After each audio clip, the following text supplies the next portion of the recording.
பயப்பட வேண்டாம்.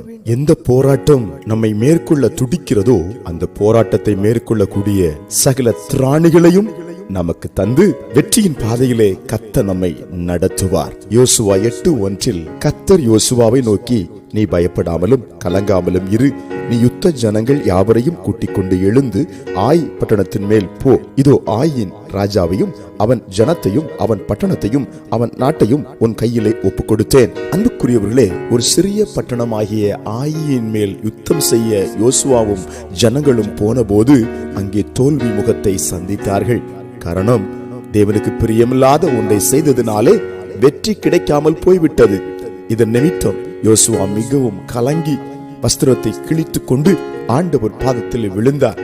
கண்ணீர் வடித்தார், கலங்கினார், துக்கத்தினால் தோய்ந்தே போய்விட்டார். ஆனால் அன்புள்ள ஆண்டவர் அவனை நோக்கி, யோசுவாவே, பயப்படாதே, நான் நிச்சயமாய் உனக்கு இழந்து போன வெற்றியை கொண்டாட செய்வேன். தவறிய தேசத்தை மறுபடியும் சுதந்திரிக்க உனக்கு வல்லமையும் சத்துவத்தையும் அதிகாரத்தையும் பலத்தையும் தருவேன் என்று சொல்லி யோசுவாவை திடப்படுத்தினார். அதே தேவன் இந்த கால வேளையிலே சில வெற்றிகளை தவறவிட்ட உங்களை பார்த்து தைரியமாக சொல்கிறார், பயப்படாதே, நிச்சயமாய் இழந்து போன சுதந்திரங்கள் மறுபடியும் உனக்கு கிடைக்கும். ஒரே ஒரு காரியம், ஆண்டவரே, உமக்கு முன்பதாய் என்னை சரிப்படுத்துகிறேன் என்று சொல்லி அவருக்கு முன்பதாய் உங்களை உண்மையாய் ஒப்புக் கொடுங்கள்.